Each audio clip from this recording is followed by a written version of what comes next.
hope on politicians, no? Mm. For me, they're all the same. Magkakapareho lang yan, no? Lalo't lalo itong mga ito na the most rotten to me are the ones who kowtow to Bongbong Marcos because he's the worst ever. I mean, if you're gonna kowtow to somebody, pwede ba maghanap-hanap, mamili-mili ka naman ng maayos, di ba? Huwag naman yung drug addict at maghanap ng darambong na minus-minus na yung tiwala ng taong bayan sa kanya, di ba? So, I think that all of this, no, these politicians, they're going to pay a price for all of that, their lack of integrity, lack of courage, di ba? So, it's all the same. Parang this game, no? Kasi hindi kasi ako politiko, so I don't really give a shit about their games, you know? Parang wala akong and I think that I'm not invested in any of those games that they play because wala akong bilib sa kanila. Wala akong tiwala sa kanila. Ang politiko lang na pinaniniwalaan ko ay mga Duterte. At hindi kasi tanga ako or obobs ako or didi shit ako. Hindi ko hindi nakatrabaho ko at nakita ko yung husay, no? Ang husay tsaka yung integridad, no? So mamimili na lang ako ng meron akong mararamdaman, hindi ko sila pinapansin. Yeah. And right now, ma'am, tama ka doon sa pinpoint out mo. There is no single senator, both in the minority-aligned bloc or in the majority-silent, majority-controlled by Marcos, na nagsasalita na si Marcos ang mastermind. Only Kiko Barsaga and Leandro Leveste are pointing towards that direction. The rest are silent. Although si Congressman Igay Ares, sinabi niya rin, bakit mo pinabayaan ang budget na ganituhin at salaulain? Pinipirmahan mo, ibig sabihin pumapayag ka. But the direct assertion that Marcos is the mastermind, you cannot hear that from any senator. Iniiwasan nila, Ma'am Lorin, and I like the way you say it. Politikong politiko. Iwas pusoy, nagbabantay kung magde-develop ang people power kasi baka biglang mapuruhan ka. No! The Senate should be the last bastion to defend democracy and uphold integrity in government the way history has shown it. But right now, tama ka ma'am, ang Senado ay bulaga showbiz na puro pa mga lumang politiko ang nagkokontrol, pabalik-balik lang. So what do we expect from them dito sa laro ng Rigodon ng ang power sharing, ng realignment of blocks, kung di puro ito willing and dealing mula sa Malacanang ang kanilang sinusunod, Ma'am Lorraine? You know, yung high virtues, no, like courage, integrity, love for country, very very noble virtues. Mafo-frustrate ka if you look for that in a politician, no? Unless you look at Rodrigo Duterte, Kiko Barsaga, Leon Leviste, no? So kakaunti lang sila, kakaunti lang talaga sila. So yung kagandahan ng kakaunti na yan, they shine, no? So yung kagandahan naman nung like yung mga yan sina Ronnie Puno, yung kabulukan na yan, ay kitang-kita din, di ba? So sana yung dream ko sa Pilipinas ang magsa-step up if we can create a country where ordinary citizens, kasi na-experience ko kay PRRD, mga ordinaryong mamamayan lang naman kami eh. No, hindi kami oligarkyo, hindi kami nothing like that, no. Hindi kami political. Well, I come from a political family but it's nothing like the shit that we see, no. It's really a family of public servants, parang talaga Mindanao style, no. So, yung hope ko sa ating bansa, sana ganon, ordinary, can you imagine if ordinary citizens, no, former rebels become, grabe yung kagandahan mangyayari sa Pilipinas, leaders and ganyan, di ba? O yung kapitbahay natin na civic leader na, kasi marami akong kilala na ganyan eh, mga katrabaho ko sila sa, meron ako inaalagaan na community, si Chapayong sa may amin, tapos meron isang babae doon, ang galing-galing niya talaga, so si Daisy, basta ang galing-galing niya, we know these kinds of people, di ba? But they'll never get into high office because there's no money, there's no like that, di ba? So parang, I hope we can, kasi dito sa Japan, ganun eh, no, it's not a pipe dream. It's not an impossible dream, no, na magkakaroon tayo ng public servants na ang kaisa-isang agenda ay ang magsilbi sa Pilipino. No, we should never lose sight of that and never lose hope for that dream to happen. No? Yes. At ma'am, nakita rin natin kahapon kung paano po ang power play pwede pong gamitin para yung may mga bagahe na mga senador ay hindi makabuelo para gumuhit ng linya ng paninindigan. We're talking about yung statement kanina ni Boyeng Rimulya, ma'am, na in the pipeline na ang pagsasampa ng kaso kriminal laban kay Sisi Escudero, kay Joel Villanueva, and I think is Jingo Estrada ang isa. Tatlo sila, ma'am, ang tinarget. At sa magkapatid na Villar din, lalo na kay Mark Villar, tinatarget din siya, being the DPWH Secretary in charge for the Build program of former President Duterte. And then may application for AMLAC freeze order laban kay Villar, Mark, laban kay Joel Villanueva, and kay Sisi Escudero. So, itong tatlong senador na ito, ma'am. Natakot sila sa ganun, Eric? Opo, kasi ma'am, natakot sila sa ganun? Maapektuhan sila at nakikita natin, ma'am, these are already pre-positioning for the possible realignment in the voting for conviction of Sara Duterte. Mandakin mo, Ma'am Lorraine, na may 4 ang iniipit: Mark Villar, Jingo Estrada, Joel Villanueva, and Chis Escudero. May mga bagahe, ma'am eh. Ang ibig kong sabihin may mga bagahe, mukhang may tama sa kanila. Kapag pumelo sila, tatamaan sila. May secret sila. May Yun ang bunyag. problema. Kasi pero maliit lang siguro, ma'am, magtama nila. Not that billions. Yung sinasabi between 300 million to 500 million. Pero malaki pa rin, ma'am.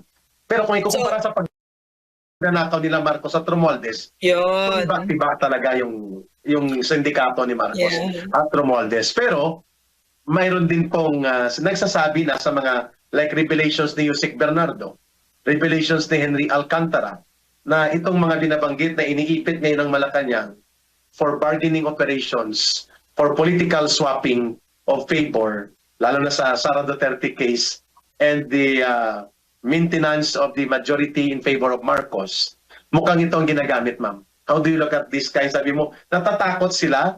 Of course, kung may tinatago ka, ma'am, medyo mag-aalangan ka. Your take on that? Wala naman akong paki sa kanila eh. Sana tamaan sila. Sana tamaan yung mga nagnanakaw no, sa taong bayan. Wala akong paki sa kanila. Honestly. Na-amuse lang ako na natatakot sila. Senator ka, tapos natatakot ka.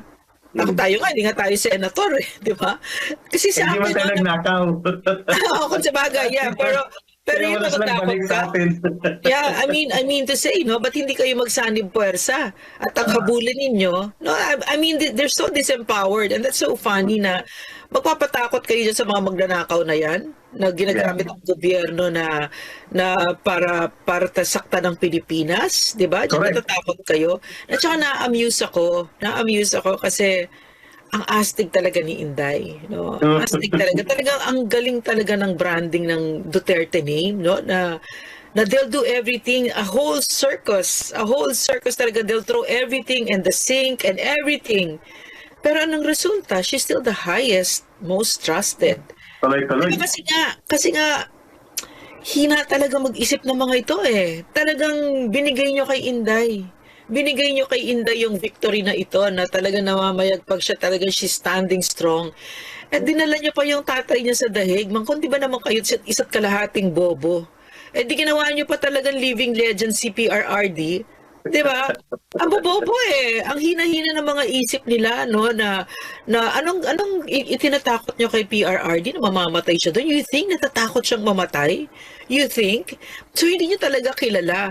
Wala kayong kapana-panalo dito sa katangahan na ginawa ninyo na dinala niyo si PRRD sa dahig.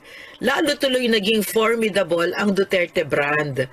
Ginawa niyo siyang living legend, a martyr, na buong Pilipinas, lahat ng mga Pilipino, kahit nga hindi ka alyado and all over the world, are really, really angry at what you've done, diba? So, if you want to find a reason kung bakit bumulusok yung addict na manok ninyo, yan yung katangahan na ginawa ninyong group effort. Tanga kasi kayo, diba? At saka lasing na lasing kayo sa kapangyarihan. This means na the message is very clear to all of us.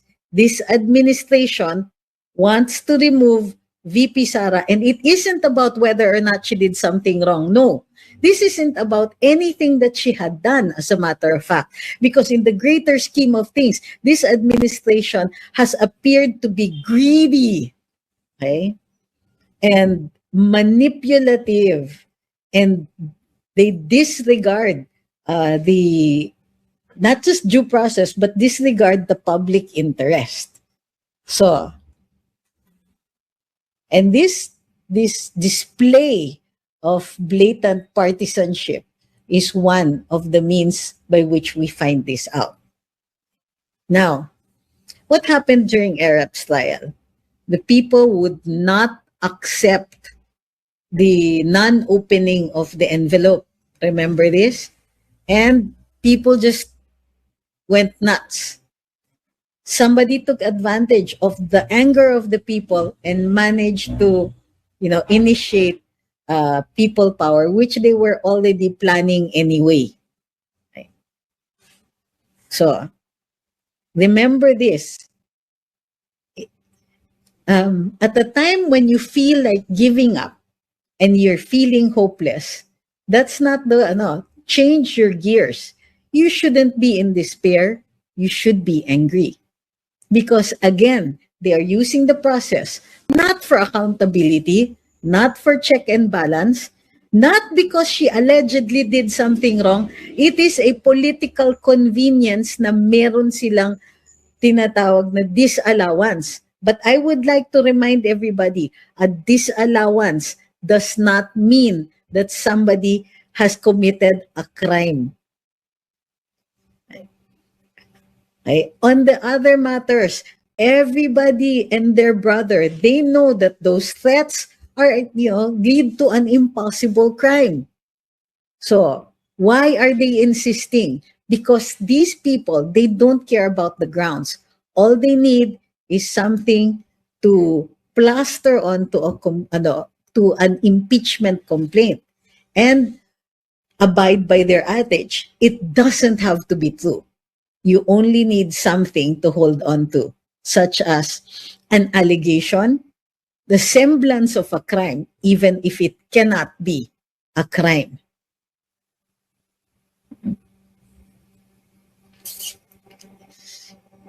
Again, when you feel despair, you're going down the wrong direction. Bakit? You're giving up. You're not fighting. That is not a fighting stance. We need to make it absolutely clear to this administration that not only do we disagree, but we find it appalling, ridiculously appalling, that they don't really care about justice. They don't care about the people's welfare. They don't care about the people's desires. They do not care about the mandate that we gave to the vice president. They will try to remove her come hell or high water. And why are they moving now? Why? Think about it. Why? Because confidence is high and rising higher. So, but they got a break. The proceedings in the House today indicate that the possibility of the dismissal of BBM's impeachment complaint might be in the offing. Now, they want to make sure that they ensure the Senate leadership before the confidence grows on the other side. So, again, you must, if you feel very strongly that this administration is not doing this for our benefit, that they're doing it to perpetuate themselves in power, you must speak up. Remember what I said? That this is the expression, our free speech is the expression of the autonomy of the voter. Meaning just because we put them in position doesn't mean we agree with their decisions. And this is a decision that they are making that we are not in agreement with. Yun yung ano. But in the middle of all that uncertainty, what is the one thing we are sure of? Number one, the Philippines will survive. We will survive. Number two, the reason we're going to survive is because we are going to stand together, and we continue to stand together. We will exercise our freedom of speech.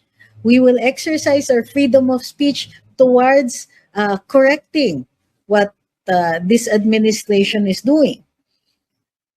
We will exercise our autonomy as voters from the people that we voted. So yung mga arguments na sinasabi, binoto ninyo yan eh. Tiis kayo, ganyan. Sagutin nyo yan. Because you can always say the freedom of speech is the expression of the autonomy of the voter. Just because we voted for them doesn't mean we need to suffer the effects of that.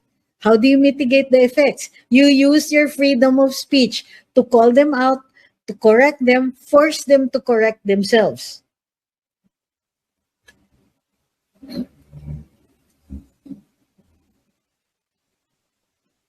Sabi ni Rex. But what we are sure of is that all of them, they're criminals against the Filipino people. Good one. Good one.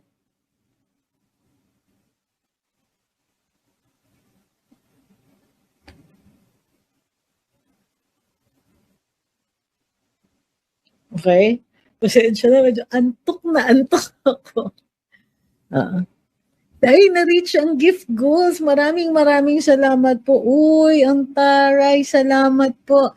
So, meron tayong live bukas solely for TikTok lang as a reward. As a reward for reaching the gift goals. Kasi wala yung condition ng boses ko ngayon eh. Nauubo na ako. So, muli ha, what do we do tonight? First, breathe. Okay? Breathe. Breathe in, breathe out. So, wala tayong ma-achieve kung nagpapanik tayo. Okay? O, sabi ni Ma'am Gracia, medyo late na nga for karaoke. Bukas ng hapon. Number 2, magdadasal tayo. Okay? Pray. Pray hard. Pray for the good of the country. Pray that there will be a smooth transition to the vice presidency. Whether it happens in 2028 or sooner, we pray for that smooth transition. I do not wish harm on anybody, even our political enemies, even those who make us, who oppress us. I don't want anything bad to happen because they're already going to face awful, awful things in the future. If not in this world, then in the next. Okay? Again, don't forget your breathing. Don't forget that this will also still take time and events are unfolding even as we speak. They may have gotten over one hump. Okay, ganito yan eh. Life is, from now on, is going to be a series of battles. Small battles. Online media mini wars. While the things are moved around like pieces in a chessboard, we do what we can. We cheer, we express ourselves so that they know they're not in the majority when they're doing awful things to us. Keep talking, keep praying, because and trust that things will turn out for the best.